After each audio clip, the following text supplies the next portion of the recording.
Oh, hey there ladies and gentlemen. I'm currently thinking a lot about Squid Game.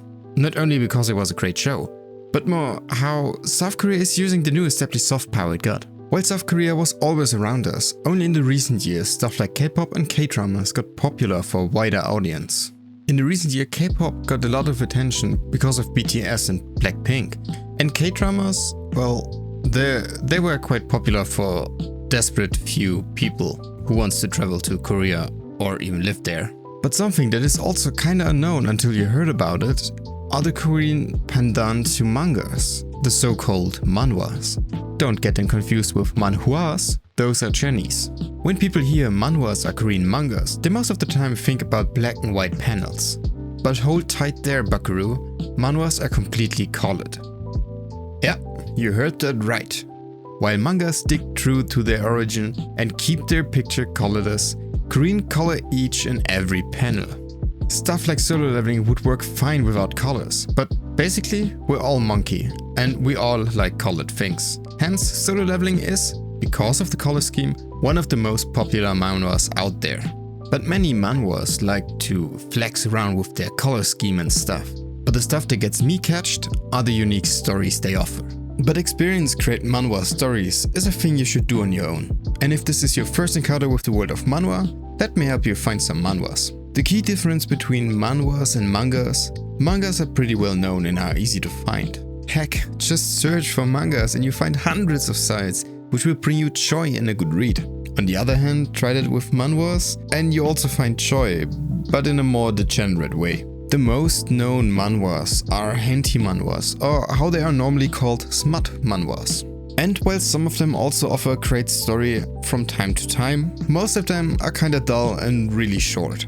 Manhwas like Closest Neighbor are a good read where your hand will slowly climb up instead of down. That's a rare case, but reading something like that in public? Don't know about that, chief. To avoid this problem, sites like Webtoon offers a major filter so you hide all the degenerate stuff you like to read. But Webtoon is pretty tame compared to Taptoon Plus and Tumix. So if you want a mixture between both, normal and degeneracy, go for Taptoon Plus or Tumix. If you want a tame manhwa experience, go for Webtoon. Another major difference between manhwas and mangas is how you consume them. Manhwa books are a rarity. They exist, but not in an extent like mangas. While mangas are made for paper, it's kinda hard to read them on your computer or on your phone. Manhwas are purposely designed for electronic reading, so reading a manhwa on the go is way comfier than reading a manga. The downside of manhwas though, while manhwa chapters are normally released each week, you must pay to read the new chapter instantly. This can be done by most of the time with so-called coins. The reason behind that system?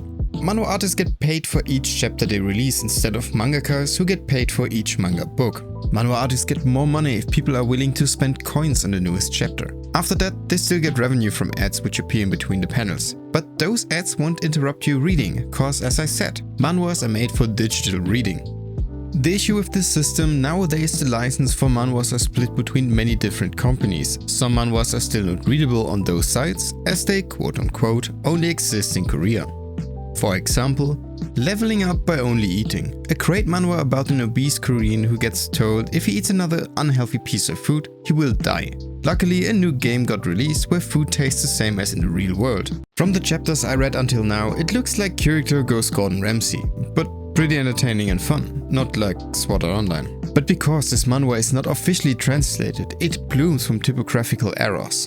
Also, the sites you read those manhwas on are pretty dodgy. I think I got PTSD from all the pop-ups about women in my area. So let me summarize everything again. If you search for manhwas online, you get smart manhwas most of the time. Good sites to read manhwas, smart or normal, are Taptoon Plus and Tumix. For only normal manhwas, go to Webtoon.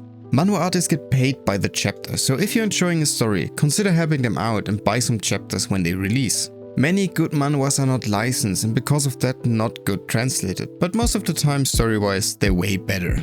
And if you want to dive into the world of manhwas, here are some recommendations. For romance, go for Springtime for Blossom. For action, Solo Leveling. For mystery, I Am the Grim Reaper. And for hand-to-hand combat, Girls of the Wild. Oh, and for smut, Closest Neighbors. But boy, look at the time. Time to go. I hope you liked that little sidetrack about manhwas, and if you did, maybe give this video a thumbs up and subscribe. But that's all for me today. Have a good night and stay safe out there. Bye!